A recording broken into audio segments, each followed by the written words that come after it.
नमस्कार, मैं संजय सकलानी। आप देख रहे हैं गढ़वाल टुडे सच की आवाज़। जैसे कि आपको पता है कि बहुत समय से ये लोकायुक्त की मांग उठ रही है और हमारे साथ आप देख सकते हैं कि यहाँ पर परमानंद बलोच जी और सुमन राम बडोनी जी उपस्थित हैं और ये न जाने कितने महीने हो गए इनको लोकायुक्त की मांग उठाते और आज इन्होंने यहाँ पर लोकायुक्त भवन का मेन गेट जो है उस पर ताला लगा दिया है और यहाँ पर बैठे हुए हैं जी। और तो इस तरीके से ये यहाँ पर ये तालाबंदी हो गई और उसके बाद पूछते हैं कि क्या बात है। सर नमस्कार। ये जो आपने आज तालाबंदी की है तो इसका मेन उद्देश्य क्या है? मेन उद्देश्य है कि लोकायुक्त की नियुक्ति। हम ये कह रहे हैं कि जब सरकार ने लोकायुक्त विभाग जो ये बना, जो जज है, कोर्ट है ये, और भ्रष्टाचार, अत्याचार, लूट घसोट को लेकर के जो यहाँ पर उत्तराखंड में चल रहा है उसको लेकर के जब लोकायुक्त की नियुक्ति हुई थी तो सरकार लोकायुक्त की नियुक्ति क्यों नहीं कर रही है? और उत्तराखंड सरकार ने 2017 में अपने मैनिफेस्टो में कहा था कि हम आएंगे तो उत्तराखंड में लोकायुक्त को लाएंगे। भाई आपके 5 साल के कार्यकाल पूरा होने वाला है, 2022 में विधानसभा चुनाव होने वाले हैं और अभी तक लोकायुक्त की नियुक्ति क्यों नहीं कर रखी आपने? पूरा विभाग आपका यहाँ पे है, पूरा स्टाफ आपका यहाँ पे है, इतने लोग यहाँ पर काम, जो कर्मचारी काम कर रहे हैं वो किस बात की वो यहाँ पर अंदर है? जब काम ही नहीं है, लोकायुक्त नहीं है तो किस आधार पर वो अंदर है? देख लीजिए, आप देख लीजिए कि यहाँ पे ये राष्ट्रपति, अब ये राष्ट्रपति कार्यालय से लेकर के प्रधानमंत्री कार्यालय तक ये गजट नोटिफिकेशन है विधानसभा का जो सत्र 108 पन्ने का जो पास हुआ था। ये भ्रष्टाचार के पुष्टि होने के बाद भी कहाँ जाइए बताइए आप उत्तराखंड की जनता? जब ये लोकायुक्त कार्यालय यहाँ पर खुला है, जब यहाँ पे उत्तराखंड की जनता को न्याय मिलने के लिए जो है ये बनाया था कि लोकायुक्त की नियुक्ति होगी, जहाँ भ्रष्टाचार है, अगर भ्रष्टाचार की शिकायत होगी तो लोकायुक्त उसमें तुरंत एक्शन लेगा और लोगों को कोर्ट में या कहीं और धक्के नहीं खाने पड़ेंगे। लोकायुक्त के पास जाके अपनी शिकायत दर्ज करेंगे, उसके बाद 15 दिन के अंतर्गत में उसका फैसला होना चाहिए था।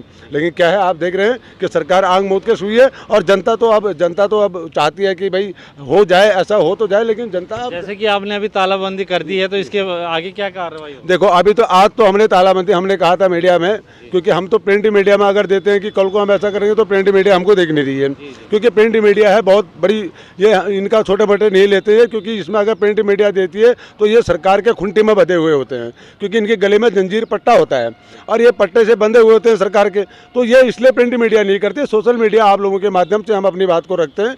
हमने आपके सामने बात रखी थी कि अगर कल तक, अगर लोकायुक्त की नियुक्ति 15 तारीख तक, अगर जनवरी तक ना 15 अगस्त तक अगर लोकायुक्त की नियुक्ति नहीं होती है तो 17 सितंबर माननीय प्रधानमंत्री के जन्मदिन पर हम वहाँ पर धरना शुरू कर देंगे गेट पर।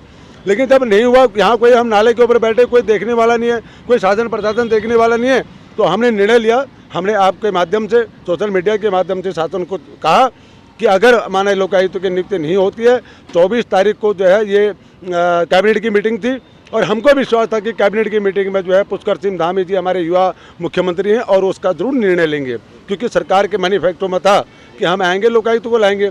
लेकिन जब कल तक उन्होंने कोई निर्णय नहीं लिया, जब तो आज इसलिए हमने जो है यहाँ पर तालाबंदी की है। और अगर तालाबंदी करके अगर माना ये फिर भी अगर माने हमारी बात लोकायुक्त की नियुक्ति नहीं की गई और हमारी बात नहीं मानी गई तो कल से हम आंदोलन अनशन अपना शुरू कर देंगे यही पर। हमारे साथ सुमन राम बडोनी जी भी उपस्थित हैं यहाँ पर, वो क्या कहना चाहते हैं? हाँ जी, नमस्कार। आप क्या कहना चाहते हैं? सर, हमने सरकार को अभी तक बोला था, क्योंकि सरकार के खुद मैनिफेस्टो में थे 100 दिन में हम लोकायुक्त की नियुक्ति करेंगे और भ्रष्टाचारी पे कार्रवाई करेंगे। हम तब से सरकार को जगाने का काम करें, लेकिन सरकार पता नहीं कौन से कुंभकर्ण की नींद में सो रखी है, सरकार सुनने को तैयार नहीं है। हम ये बोल रहे हैं कि अब ये 2022 है, अब ये सरकार बताए कि आप कौन से नए जुमले छोड़ेगी सरकार, कौन कौन से जनता को फिर ठगने का काम करेंगे। ये अब ठगने का समय चले गया। अब हमारे ये बच्चे लोग युवा हो चुके हैं, 21 साल हो गए उत्तराखंड को बने हुए, इसलिए नहीं मांगा गया था उत्तराखंड में कि चारों तरफ से ये जो भी आएंगे दोनों राष्ट्रीय पार्टी और ये खाली एक दूसरे पे आरोप लगाएंगे, लेकिन जब कार्रवाई की बात आएंगे तो कार्रवाई के नाम से ये मुँह छुपाएंगे। इस समय इनको लोकायुक्त का गठन करना पड़ेगा और हमारी उत्तराखंड की जनता से दोनों हाथ जोड़ के अपील है कि जो भी ये वोट मांगने आ रहे हैं, आप लोग इनसे पूछिए। आपने 100 दिन में लोकायुक्त बोला था भ्रष्टाचारी, पहले तो इनसे पूछो वो भ्रष्टाचारी कौन थे, वो भ्रष्टाचारी का जवाब दे दे जनता को, और वो लोकायुक्त कहाँ बैठा है 100 दिन में, वो लोकायुक्त का जवाब दे। फिर हमारी उत्तराखंड की जनता से सीधा सीधा कहना है कि आप लोग जागें, क्योंकि सभी लोग बोलते हैं कि फलानी जगह इतना भ्रष्टाचार हो गया, लेकिन बोलने से नहीं होगा। आपको धरातल पे उसके लिए आना पड़ेगा। जब तक आप लोग नहीं आओगे, खाली घर पे बोलने से या घर पे सोशल मीडिया चलाने, वो अपने फ़ोन चलाने से नहीं होगा। आपको रोड पे निकलना पड़ेगा और इसके लिए आंदोलन करना पड़ेगा। जब तक सभी लोग नहीं आएंगे तब तक ये असंभव है। लेकिन हम वो उत्तराखंड का वो सिपाही है, हम इनको छोड़ने वाले नहीं। हमने आर पार की लड़ाई शुरू कर दी है।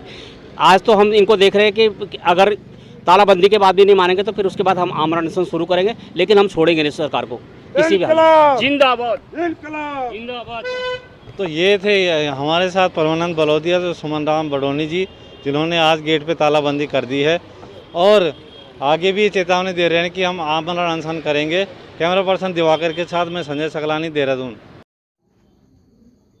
गुरु कृपा chemicals 67A Mohanpur enclave Premnagar Dehradun Uttarakhand. Mobile number 8777177773 और 8449108401।